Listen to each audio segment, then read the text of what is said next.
Defender of the Crown. What a classic this is, eh? You play the part of a Saxon lord attempting to rid England of the evil Norman invaders.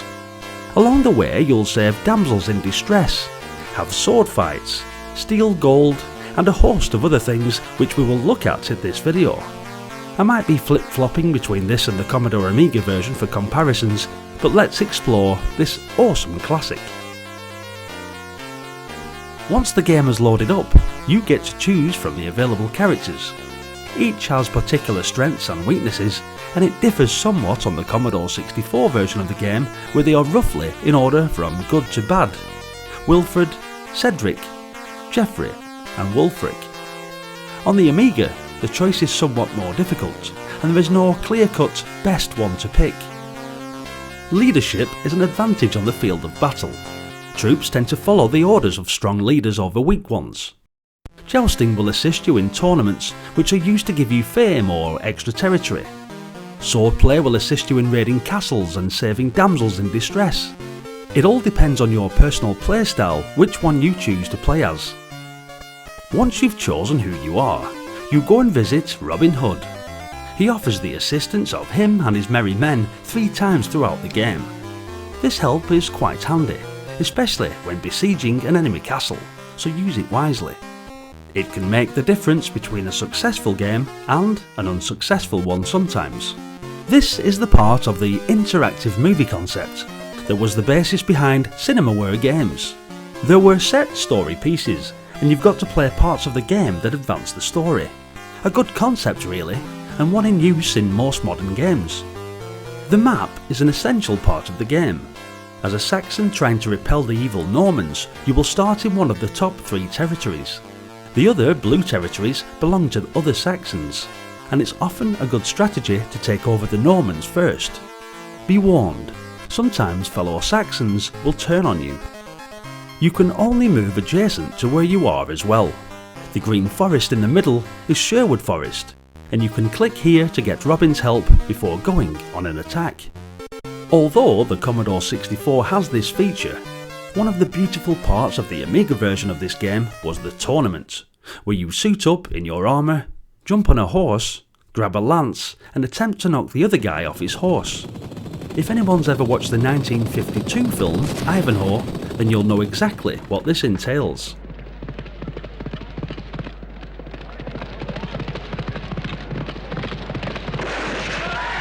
In order to win a tournament, your lance must hit the centre of the other guy's shield, and you need to click when it's close enough to thrust the guy off. To be honest, I didn't realise you had to click back when this first came out, so I'd always lose. It's fairly difficult to get used to. If you have more than just your home territory, you can joust for land. If you win, you get the territory of your choice, and if you lose one of yours that your opponent chooses. Alternatively, joust for fame. This affects your leadership level. Another thing you can do is raid other castles for gold. You fight with your sword through an opponent's keep and through the door. Once inside, you fight a second man until he has no health left, and then you move him up the stairs and into the secret treasure room. You can earn a good bit of gold this way. Sometimes the Normans will kidnap a beautiful Saxon maid, and you can choose whether to go and save her or not. If you succeed, she will be very grateful to you, and you'll be rewarded for your good deeds. On the Amiga version, it was more ways than one. Go on, lad. Matron, please, I'm not that kind of doctor. Finally, you get to lay siege to your enemy's castle. In order to do this, you need to buy at least 1 catapult from the Buy Army screen, and it's also recommended that you have several knights, as they're more effective than just foot soldiers. With the catapult, you need to bash down the wall and then send over Greek fire and disease to decimate the enemy ranks. It'll take a little while to get used to, but once you have, it's a piece of cake. After that, you battle the forces of the other side. The C64 version, you can choose a ferocious attack, stand and fight, bombard, outflank or retreat. Whereas on the Amiga version, your options are limited to only ferocious attack, stand and fight or a wild retreat. Win the battle and you will take the castle. You need to do this for all your enemies in order to win the game. There are a few main things to do. You need to buy armies, put them together and take them out on the field to conquer territories. You raid other castles by sword fighting. This is also the thing you do to save the ladies. You joust in tournaments for fame and land, and this is exceedingly hard at times, due to the way the screen moves around. You besiege castles in order to take them over and oust evil Norman lords. Again, somewhat difficult to get used to for the novice. In among all of these set pieces, there are some other random events such as people raiding your castles and taking your gold, to infiltrating you and destroying weapons. Interface wise, the game works well with simple point and click. However, at times, it's quite difficult. To disguise that, there aren't all that many things to do. The game has been made quite hard in parts, but not disgustingly so. It is possible to win, and even become so good that winning is easy. However, it can be a little daunting when first trying to get into the game. Overall, an excellent effort. Winning the game gives you a wonderful end screen and some nice music. It's well worth it, and it does feel like an achievement. Defender of the Crown was the game when it was first released on the Amiga in 1986.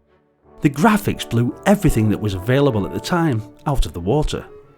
An oft heard cry at school was, "The graphics are awesome." and they were, and they are. On all the platforms that I've seen, it was the single best game graphics wise up to that point. What's nice is that there are quite a lot of static screens, each uniquely advancing the plot in some way.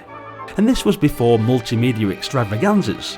Things such as the trumpeters were static with music overlaid, and you filled in the rest. It is surprisingly effective. Some of the most beautiful screens are the castles, the firelight indoors scene when you save the maiden, and of course the finishing screens when you complete the game. Can't compliment the graphics team enough for their pioneering work on Defender of the Crown. Full marks.